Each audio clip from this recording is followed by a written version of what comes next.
just a bad period. Take a few paracetamol, put a hot water bottle in it, and you'll be grand. I started to get really badly depressed, and trigger warning, that's the first time I've like admitted that out loud ever. Like, this pain that I'm in made me not want to be on the planet. The pill is like a plaster for endometriosis. Maybe you should get pregnant. A literal incurable disease that is never gonna get better. Oh my god, pure heya to anyone who is new to my channel. Hello, I'm Kayla Nolan, and I have endometriosis, and that is exactly what we are going to talk about today. But before we get even into what we're going to talk about today, or how we're going to talk about it, I wanted to show you my outfit because I feel like I'm absolutely slaying today. Look at this absolute masterpiece I have put together. Because today's topic of conversation is a little bit heavy, I thought I'd come to you in my finest of outfits. I even have, let me not show you my pom-pom right now, but I even have Bambi socks on. Hashtag sponsorship by Walt Disney itself. Like I said, today's video is going to require some emotional depletion, and it's a heavy thing in my life to talk about endometriosis, and it's a heavy thing to have endometriosis. So I just wanted to come and just have a very casual conversation, tell you about my journey, tell you what endometriosis even is, what the symptoms are, what to do if you suspect you might have endometriosis, things that might help you if you do have endometriosis. Mostly because this conversation is heavy and it is gross and it is this big topic that is not spoken about enough. So I want to speak about it. I want to create awareness around it, and I also want to, I guess, tell my own story, tell from the absolute scratcheroonie, and also create space for people that may also have endometriosis or any form of chronic illness to know that they can come and they can exist as they are and not have to pretend or mask or anything like it. So I'm about to go and get a hot beverage, and we're going to sit down, we're going to have a little chin wag, I'm going to tell you every dirty little nasty little detail. And listen, if you don't want to know about periods, if you don't want to know about these very normal conversations, now is your time to click off. But if you're ready, I'd recommend getting a hot beverage or getting a little cup of tea, a little coffee, a little something, because we're going to be here for a hot minute. I do have a Winnie the Pooh cup, but I don't know where it is, so we're gonna go with Eeyore today. And I'm also going with a little peppermint tea for the gut. It's literally the size of my head, and that's the cup of tea that we need now for today.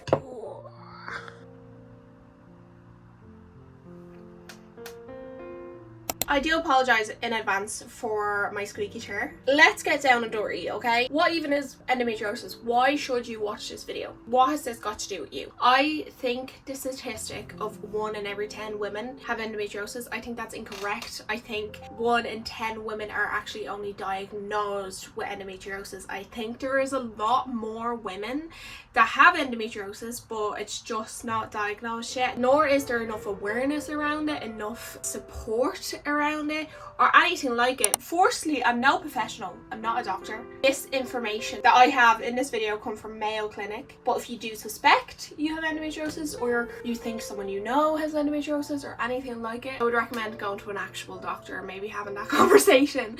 But this, like I said, this video is just made for awareness and also to normalize this conversation, to have this conversation, for there to be more people that have somebody that they can go to in terms of all of this. According to Mayo Clinic, endometriosis is a painful condition in which the tissue that is similar to the lining of the uterus actually grows outside of the uterus.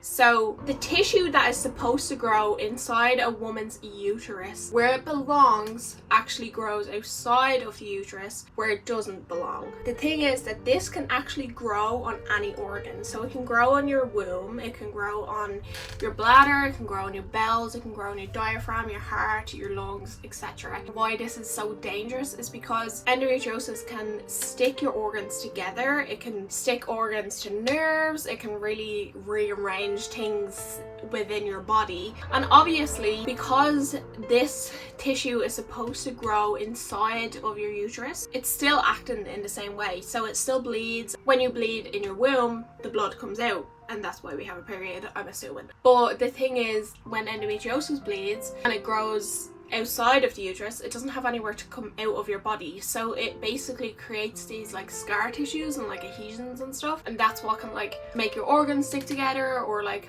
rearrange things down there. For example, like some people's womb can be like pulled off to one side. There's a lot that go on. It's not just a womb condition, it's not just another period thing.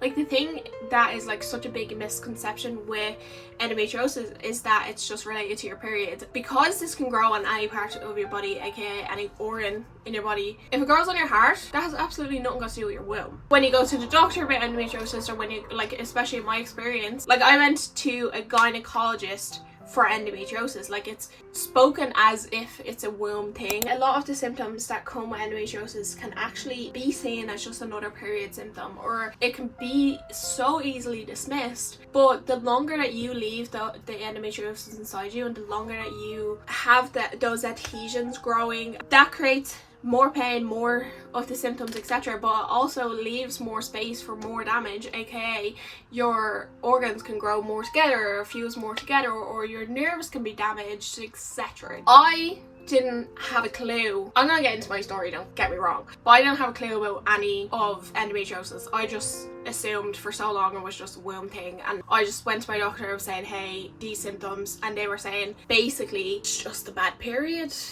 Take a few paracetamol, put a hot water bottle in it, and you'd be grand. Until I got my diagnostic surgery and I actually realised that actually I wasn't grand, and I had endometriosis, firstly, which for so long you're gaslit to believe that like it's all in your head, and you're gaslit to believe that there's actually nothing wrong with you and you're actually fine. So then when they do find endometriosis inside you, you're like, I'm not crazy. Just because I have endometriosis, although you may not have it, I still want you to hear my journey, and I still want you to hear my story, mainly because I want you to know that it's okay for you to tell your story, and it's so okay and encouraged for you to go fight for the treatment that you deserve, to be heard and to be, you know, reassured and seen in terms of your body, and you're allowed to fight for your body. So even if you don't have endometriosis, and trust me, I wouldn't wish it on anyone on the entire planet, no matter how many times somebody dismisses you or makes you feel crazy or makes you feel you're not worth listening to, etc., you are worth listening to, and you are worth fighting for yourself and fighting for the health and well-being of your body. In a lot of situations, there is a lot of pain. Some people can go their whole life with endometriosis and not have a single symptom. That is not the case for me or for the people that I know that have endometriosis. Pain can be a really big factor. The chronic fatigue is a different level of tired. If somebody who is chronically ill tells you that they are tired, trust me, they are not the same level of tired as you. The average person that has chronic fatigue is like the weight of that is the equivalent of not sleeping for 3 days straight. With endometriosis, you can have fertility issues, and add to all of that, that's not even the symptoms, but add to just all of that the weight of having this disease, there is also no cure. And I think while I tell you this story, I am a little bit disassociated from it, because when I just said there's no cure, it like sometimes that just the weight of like I am never going to get better is so heavy, and it sits on my chest like every single day. Anyway, some of the symptoms of having endometriosis. Period pain is like mainly a big symptom of endometriosis, but what I would like to add to that, and this is from Mayo Clinic, but I would like to add, period pain is all month long, but it kind of gets a lot worse in and around your period. So it's like having cramps, having discomfort, having all those pains that you have like in and around your period, but like all the time, like it doesn't go away, like it's always there, and it gets like significantly worse in and around your period. And I think that the pain the symptoms of endometriosis tend to increase in and around your period. So say for example, another thing is that you could have like bowel or bladder issues. So symptoms of IBS is usually, like for me, you'll hear this when I tell you about my journey, but like I was diagnosed with IBS, but I actually didn't have IBS, I had endometriosis. It's just that IBS is a symptom of endometriosis, but they were trying to say, no, you're actually fine. Bladder issues, you can have excessive bleeding, you can have like a lot of pain in and around when you're having sex. That's kind of like one of the biggest symptoms that they look for in terms of actual actually listening to you and hearing you when you say you have pain when you're having sex, they kind of go, yeah, you might have endometriosis. Then also, I just want to say, before I get into my story, the pain that you have when you have endometriosis doesn't equal the level or scale of endometriosis that you have. You could have stage 1 endometriosis with stage gazillion pain. That doesn't make it invalid. It doesn't make you crazy. It doesn't make your pain tolerance lower. And if your pain tolerance is lower, that's not a bad thing. I think I have stage 3 endometriosis. Like, I know people with stage 1 endometriosis that sometimes I'm like, whoa, they have significantly more pain than me. It doesn't mean that your pain's invalid, and it doesn't mean that your actual level of disease is invalid or that there's anything wrong with you. I'm gonna get into my journey. I'm gonna get into everything that I have experienced from start to finish, but I just wanted to give you some knowledge on what the disease actually is, and just a little glimpse into just understanding a little bit about it. And then also, if you do suspect that you have it, you are not crazy, and I believe you, whether you don't believe you, whether your doctors don't believe you. I believe you, and I think that you're worth fighting for. And I say that because of everything that I've gone through. I'm gonna turn this little light on and hope that it provides some natural aura, just in case it's getting a bit dark, because it's only 5:15. But you know, the sunshine in this country just likes to hide behind a cloud, doesn't it?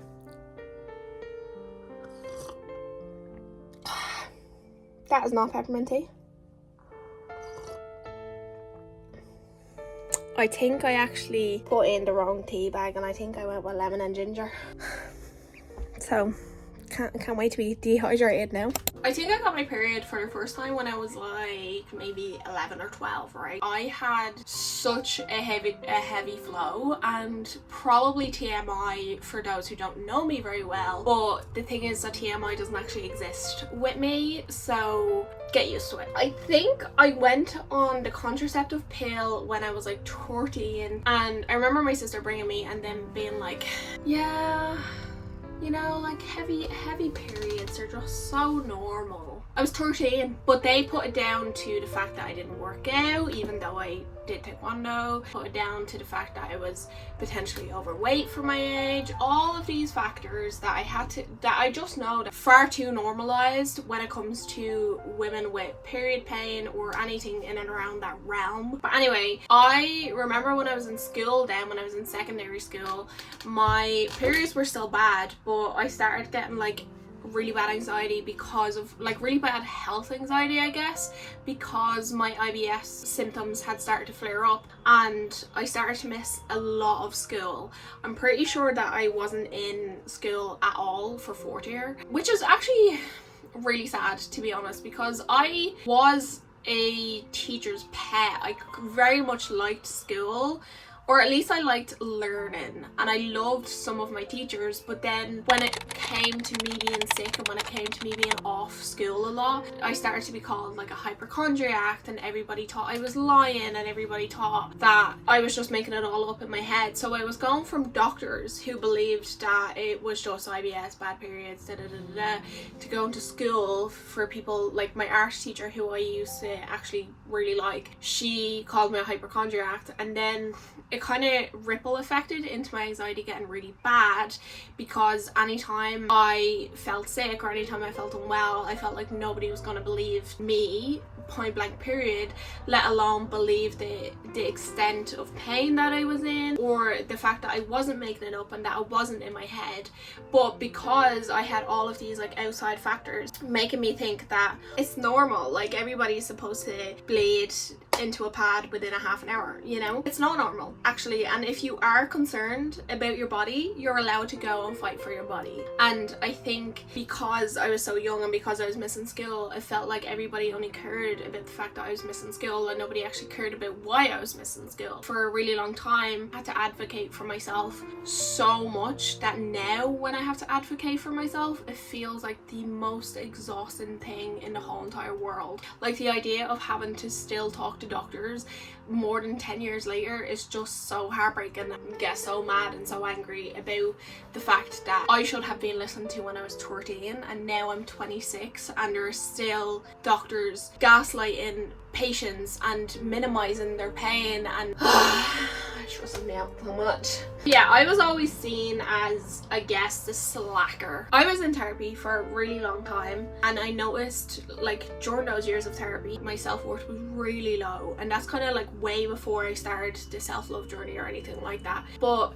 a huge factor into my productivity or my self-worth or anything like that was the fact that so many people doubted my illness and doubted how I felt within myself, that it made me doubt myself, and it made me feel like, oh, maybe I am just making it up, maybe I am just lazy, maybe I am crazy, I'm just, you know, like maybe I'm not able to manage being a real human being and going to school or doing all of these things that I'm supposed to do at the age of 18. And started to get really badly depressed, and trigger warning, I ended up on antidepressants because my self-worth was just really low, and I felt like why at the age of 18 can I feel like I not walk because I'm in so much pain, but nobody around me believes me, or like the people that matter, aka the doctors, you know, who are supposed to believe you, who are supposed to support you, they don't believe me. And my symptoms up to this stage in terms of endometriosis were like really bad periods, the IBS symptoms, the exhaustion to a different level, which the depression only added to that, you know, and the anxiety of like, I felt like I couldn't leave my house because I felt like if I was going to leave my house I was going to poop my pants, to be honest. That's the first time I've like admitted that out loud ever. So obviously it made it really hard to even want to do anything, but I still applied for college, then in turn got accepted into college and went. In mind you, my college was 3 hours away from my house, so I had to have a journey every single day, which probably in hindsight wasn't the best thing for my endometriosis, or just my mental capacity and my ability to be productive, etc., because of my mental health, physical health, etc. College came. At this stage I had been on antidepressants for a while and still fighting like the mental aspect of things. I remember when I was like 16, I was on like something like, I'm gonna say 17 tablets a day for like just management of my actual gut. And then because I was getting so stressed because of all of this, I had to take these tablets that helped with migraines, because there was one point where I had a migraine for like a month straight. Your body literally ripple effects. If one thing isn't okay, your body will scream at you until you hear it, and until you, in so many different ways. And that's what my body was doing, because I was trying to ignore the actual disease that was going on in my body. The rest of my body was screaming at me. Like I literally spent days in my bed because I couldn't see, because I had a migraine. How is my migraine related to my womb? But it is, like, everything in your body is so linked. It really affected so much of my life. It affected my ability to go to training, which, if anyone knows me, knows that I love training, and I'm currently training to be a black belt. And that was such a huge thing that got in my way, because what do you mean that am I just unfit because I can't run that much, or because I can't move that much? No girl, you have a chronic illness, actually. So college came, I started college, and for the first year I was okay, I was managing fine and stuff like that. And then in and around the second year of college, my depression got really bad. In and around May kind of time of like 2023, so that's like the end of my college, second year of college, I actually tried to take my own life. And I had, I've never talked about that out loud before, but I just remember for a very long time I didn't want to be alive for many years. Obviously, like, even being on antidepressants and stuff, I felt like that was a really hard thing to do, to go on them. But even still, like, by the time that 2023 came around, I think I just felt so hopeless, and I felt like everything was going against me. My whole entire body that was supposed to like keep me alive and that was supposed to support me in living the life that I wanted to live, and all of this kind of thing was literally fighting against me. I don't know how much detail I want to go into right now, but like, I remember basically there was a bridge, and I was like looking at the bridge, and I was like really thinking about how I just didn't want to be here, and like how my body was just really struggling and all of that kind of thing. And I remember I rang my best friend just crying so much, and it wouldn't go away, that feeling of like not wanting to be on the planet. And then before I knew it, I was in James's A&E and talking to a psychotherapist. I was like, are you gonna put me in a psych ward now? But the thing is that like, I tried to make that a little bit lighthearted there because I got scared that I was going to get emotional, right? The truth is that even when I was sitting in front of this doctor about my mental health, like I was there because I didn't want to be alive, because the disease in my body had made me feel like I was so worthless and so insane, and like there was something wrong with me that nobody could explain. And even when I sat in front of that psychiatrist and I said all of these things that I was feeling, I literally still thought in my head that he wasn't going to believe me, even though my bestie was literally sitting beside me and she was like, yeah, she needs clinical help. I was still in my head making these scenarios where he was going to be like, ah, you're grand. Because that's how all of these other doctors had made me feel. Like I had spent, since I was 13 to 23, 10 years trying to fight these doctors, trying to get them to listen, trying to get them to hear me, that something wasn't right in my body, that I was in pain every single day, that the pain, like, and I still am, and the pain goes down my leg, up my back, and explaining all these symptoms to them, and nobody listened. But I think that going to that doctor was such a turning point, because when I was able to literally advocate for my life, I think that made it a little bit easier to go into my actual GP and be like, hey girl, I need you to listen to me, because this made me really not want to be alive. Like, this pain that I'm in made me not want to be on the planet. Like, that's not right. To feel like the pain that you're in is worth dying for, like, it's actually easier to go die. There's something not right. You need to listen to me. You need to actually do something about this. Thankfully, I got a temporary GP that day, one that didn't, I think her name was Naomi. So Naomi, if you ever see this, just know I love you for listening to me on that day. She put in a referral straight away. No, because I remember having this conversation with her and she said, girl, I think you have endometriosis. And I said, I've been trying to tell my doctors I have endometriosis since I was 16. And as I sat here at 23, she goes, I think you have endometriosis. And she sent my referral to the Coombe, which is a baby hospital in Ireland. She sent it out straight away. Maximum a half an hour to do all the things that she had to do to move my life forward. It took her a half an hour, and I had spent 10 years trying to get them to listen to me. Oh, no wonder why I actually felt insane, because they don't listen to you in this country when it comes to your health pipeline, period. But when it comes to anything got to do with the womb, like, tell me why there is more research on male baldness than endometriosis. When she sent that off, I went in to the Coombe and I had a few appointments before they even listened to me about getting actual surgery. But you know, first thing that they tell you to do when anything is wrong with your womb is to go on the pill. And I had been on the pill from when I was 13 until when I was 19, and then I switched over to the IUD when I was 19.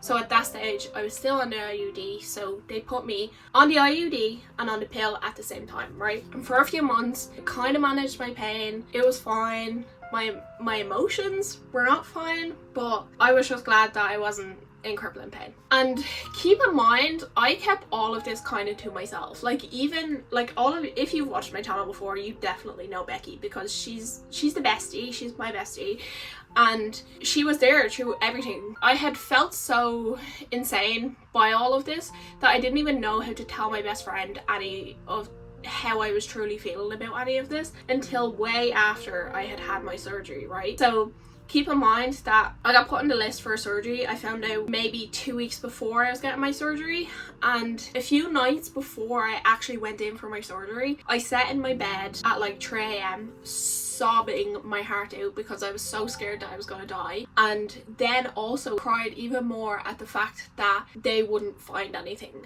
and that all of those thoughts that I had in my head about being crazy or about making it up or about just being lazy and unproductive and all of these things that this disease makes you feel like, I had internalized it so much that I was so scared that they wouldn't find anything, that in that moment I remember thinking I would rather they like kill me than they not find anything, which is so not okay. Like, that's not okay. The health system had failed me, and I didn't have a support system, and I didn't have people who understood, and I wasn't talking about it. That all combined, including all of other things that were going on for me, made me feel that way. But I went in and I got my surgery, right? And keep in mind, Bestie came with me, but neither of us had a clue what was going on, to be honest. I didn't, up to this point, have a lot of knowledge on endometriosis. I just knew I was in pain and I wanted them to take it away. I didn't want to know what endometriosis was. I didn't want to know about the surgical procedures, etc. Now, just so you know, there's two. There's ablation and excision. And I was supposed to get excision, but my doctor, one of the only specialists in the country, mind you, was supposed to do my excision surgery and just, I don't know, decided not to be there on that day. So I got a completely different doctor who then done ablation. And ablation isn't great for endometriosis because it kind of just burns off the top rather than excision goes in and gets it by the root and pulls it out. Now, like I said, there is no cure to endometriosis, but the surgeries that can be done do provide decent relief. When I went in and had my surgery, they found 3 growths on my right ovary and a growth on my bladder. No, they took away 1 growth from my bladder, but they left another growth in my bladder and never told me, right? So when the doctor came out after my surgery and told me this is what they found, they never told me that they left any of it inside me. When I just remember when he said that he found it, I just remember crying because I was like, what do you mean you found it? And I'm not crazy, and like I haven't made all of this up in my head, and I'm actually not insane. And I actually fought for myself and it actually worked. Like, I remember being so emotional. But anyway, skip down a few months, right? So that was in like March. So skip to, let's say, January. Why am I in pre-surgery pain? Just to give you a lowdown, right? It literally feels like there's a pressure on my ovary at all times, like every single moment of my day. And like I said, in and around my period, it gets so much worse, like it's going to pop. Or if I'm having a flare up, it gets so much worse, like I'm gonna pop. I constantly need to pee because there is growth on my bladder that is pushing against my bladder, and therefore I need to pee at all times. I also have leg pain that goes from my back right down my legs to my toes, and it literally feels like barbed wire wrapped around my leg. And also sometimes when I'm in a flare up, it can feel like that's literally also on fire. And then speaking of fire, I have a pain that is in my back, in my lower back, almost like sciatic pain. So that's just like a glimpse. Aside from the fatigue, that's with me literally every day of my life. The pain had been pre-surgery pain, but like by January of the next year. So less than a year later, I was back to the same pain that I had before my surgery, which obviously is so heartbreaking to even try admit out loud. Never mind go into my doctor and be like, hey, so yeah, I don't think you did anything very well there because actually I'm in the same amount of pain. And they have a system in their mind where they just kind of put you on the pill. And in January I said, I don't want to go on the pill, because after my surgery they had kept me on the IUD, but they took me off the pill. The pill is like a plaster for endometriosis or any chronically ill womb type issues. I said I don't want to go on a pill. Skip another 6 months later, I had another check-in. They said, how you doing? I said, I'm in a lot of pain, if not more than before my surgery. It is now gone into my back. They said, oh, maybe you should go on the pill. I said, listen, Linda, I don't want to go on the pill, because I didn't want to go on the pill because it was going to mess with my emotions, right? And I had kind of gotten the mental health part of it under control. But she said, well, you need to decide whether you want to kill yourself every day or whether you want to be in pain every day. So I went on the pill, and I think I was on the pill for maybe 3 months, and then I took myself off it because I just couldn't do it. Like, I felt like it was like my mental health was the one thing that I had control over, and it was starting to cripple. So I came off that and I rang my GP to tell her, and she said, you know, like, maybe you should get pregnant because you know, like when you're pregnant the symptoms of endometriosis lessen. Yeah, sorry, did you just tell me to get pregnant? Like, what? Oh, sorry, actually for 9 months you could have some relief for 9 months, but then like after those 9 months your pain will be back and you'll have a whole ass baby. So that angered me, and in and around this time, this was actually in and around last year, like the end of the year, and I remember talking to some of my friends and saying, don't really know what to do. And one of my friends in particular had said that maybe I should consider going abroad to get surgery. So I reached out to Dr. Mitch Roy in Romania, and I basically sent him a big, huge, humongous list of every single symptom that I had, right? And I was like, look, even if you can just tell me roughly do you think it's worth getting another surgery? Do you think it's worth going abroad? Da, da, da, da. And he basically emailed me back immediately and said that my pelvic nerves are compressed. If I was to get surgery with him, he would remove the endometriosis and decompress the nerves. So in order to do this and to go and see him and stuff like that, I would have to get my records off like my hospital, all my records up to this point. So I did that, and in the process of getting those records, I realised that they had left endometriosis inside me and never told me. And the thing is, fair enough if you don't have the equipment in Ireland to take away the endometriosis, but the fact that they left it inside me and didn't even tell me. In addition, they gave me basically a camera that goes in your vagina a week after my surgery that they had done, which is not allowed because you're not allowed to have sex or anything for like a month after you have your surgery, and they put a camera inside me a week after they had done that surgery. So the anger is now bubbling. You know, they put me on the pill. I said I didn't want to go on the pill. They put me on the pill.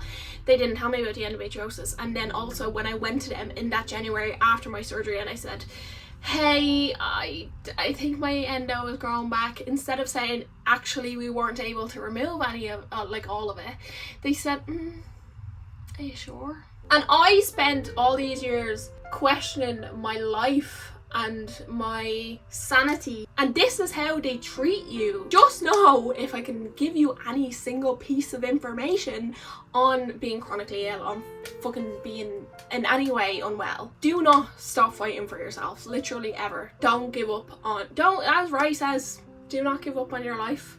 Because let me tell you one thing, I could have died at 23 thinking that I was insane and thinking that I wasn't worthy of this life. And the thing is that, like, I am, point blank period, worthy of living my life. And also, I'm not insane. I actually do have a disease that is incurable. A rough wrap up of where I'm at now. I had an appointment, let's say a little checkup with, my medical team in the Coombe, and I basically told them that they're not doing very good in terms of the help and support that they're providing for endometriosis patients. That they're kind of, you go in there and you say that you feel this type of way and they just try to shove the pill down your throat. And I said this to them, I was like, look, that's not a treatment plan. Like, it's not helpful.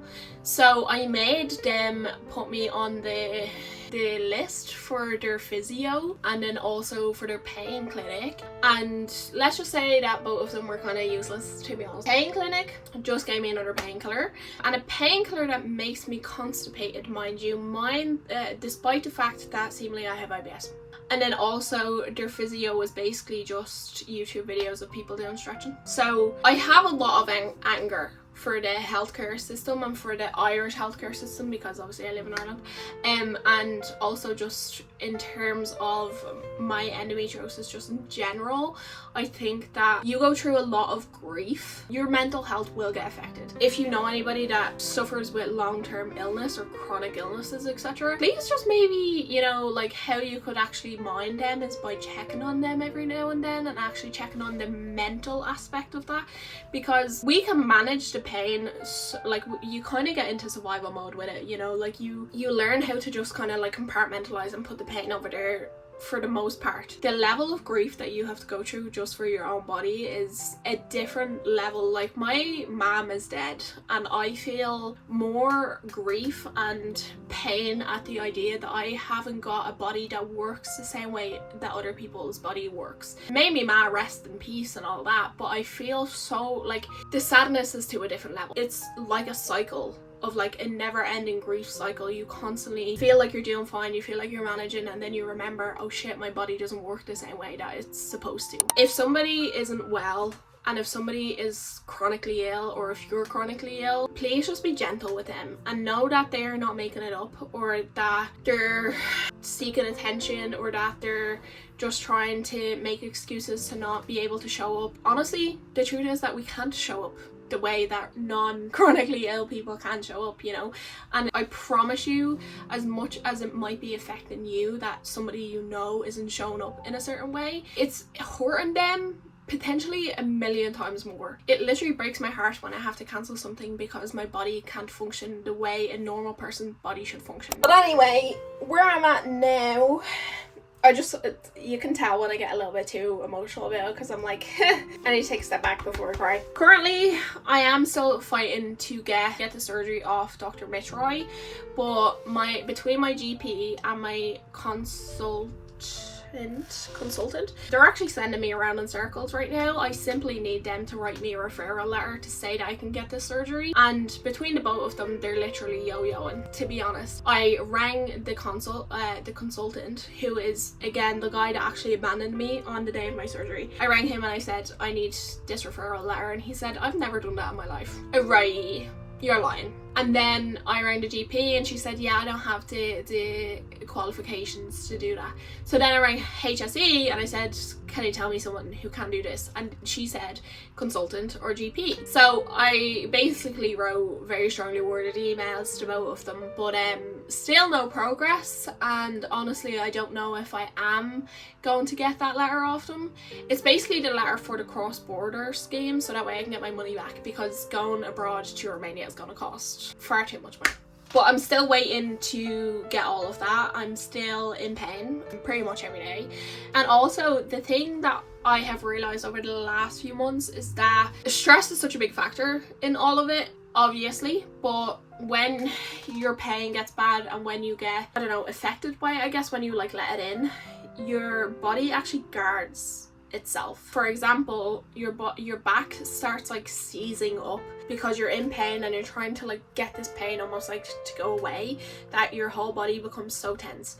And I've realized that a lot of the time when I'm lying in bed, say if I'm scrolling, say if I'm trying to go to sleep, that like my whole body will just be so tense, just trying to like guard itself and protect itself from the pain. That alone causes so much more pain. Like there'll be times when I can't breathe because my whole entire like back has seized up, that my lungs like literally can't let oxygen through. There's just so many elements to endometriosis, and so many of them are overlooked and disregarded and minimized, and you're just made to believe like you're crazy, and you're made to believe like, oh, that pain isn't as bad as you're saying it is, when in reality it's all having a ripple effect on each other. That like if I'm stressed, if I'm having a bad day, my back's gonna seize up, and then because my back's seizing up, my whole body's guarding, I'm gonna have a flare up because the inflammation of everything being so tight. That's basically where I'm at in terms of me endometriosis now. It's a bit of a shit disease, to be honest. And listen, I'm not gonna give a whole list of things that I think might help, because I think that the things that will help is subjective. Like, you know, heat might help, inflammatory diets might help, movement might help, but all of these things you can find online, of people saying, oh, here's how to eat better if you have endometriosis to reduce inflammation, etc. Something that I will talk about that I think actually is the biggest help is what you're doing right now, which is understanding endometriosis and understanding how it can actually feel and what it actually is. And I think that when I first went into my surgery, I didn't have any clue, and then that made it even harder for when it grew back / when my symptoms started to get bad again, because this doesn't go away and it's with me for life. So by me not having any understanding of it, I restricted myself on how to help myself. And also even by the fact that like I was so in denial because of everybody else and all of the other things that made me feel like I was crazy, that I had not talked about it, and I wasn't letting people in, and I wasn't telling my story, and I wasn't sharing my pain with the world. I wasn't telling my bestie that I was having a flare up. I wasn't telling anybody because I felt like I had to keep it inside. I felt like if I talked about it I was crazy and like nobody would believe me. But and I even didn't believe me partly because I wasn't talking about it, you know. So something that will help you genuinely is to tell your story, and is to even tell yourself your story, and to learn how to believe yourself in your pain, be it if you have endometriosis, adenomyosis, anything, whatever may be going on for you right now. But it's okay to tell your story, and I think it starts with you just telling one person, be it your best friend, your sister, your cousin, your mom, your dad, whoever. If you can tell one person, it gets a little bit easier and it's okay to ask the world to help you carry the weight of this entire thing, because we have a disease, a literal incurable disease that is never going to get better, and that is heavy and that is hard to carry all by yourself, and it's okay to ask somebody to help hold that for you. You're not crazy and you're not making it up, and somebody in the world will believe you, and I believe you, even if that some people watching this might be like, I don't have it. But for that one person who is watching it that doesn't feel believed, I believe you. And I believe myself. Thankfully, I've gotten to a place where I believe myself, and that where I have like a community of people that also believe me and that will also help carry it with me. And I spent so many years being on my own through all of this, and now I can say that I have a support system and I have people that do believe me. So just know that there is hope in terms of all of that. And if you want to know more things about endometriosis, if you want somebody who will talk about it with you, then my Instagram is going to be right here somewhere, so you can reach out to me anytime and we will talk. I hope this video helped somebody somewhere out there, and sharing my story definitely was a tricky one, and probably editing this I probably will let myself cry, but I just wanted to come on here with not that there's anything wrong with crying, by the way, because there's not. You're allowed to be emotional. I think for me, I don't know how to express emotion with endometriosis just yet to other people that isn't my best friend or my therapist. So, nothing personal. If you get emotional, that's allowed. But listen, I hope this video helped somebody. I hope you found some value in it, even if it's just understanding why sometimes I cancel plans or have to rearrange things. And I appreciate you for watching to the end and listening to my story. And listen, next week I'll be back with another video, a little bit more upbeat potentially, but also we like to keep it real over here on this channel, so who bleeding knows, I could be crying in next week's video, do you know me? But for now I'm gonna go finish my tea that is now absolutely cold, and I'm gonna go enjoy me night. I am, and I think I'm actually gonna go open a few windows and put my heat pad on. But I appreciate you and I love you, and I hope you have a good day. Okay, bye.